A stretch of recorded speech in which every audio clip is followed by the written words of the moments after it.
হাতত তুলি দিছিল অসমৰ এজন নাগা নামৰ বিশিষ্ট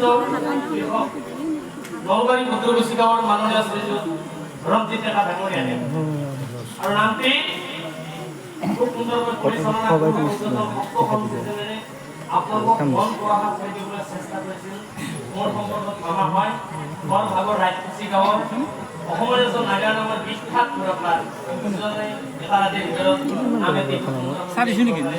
এইফালে হ'ল মাননীয় শ্ৰীযুত ধন কলিতা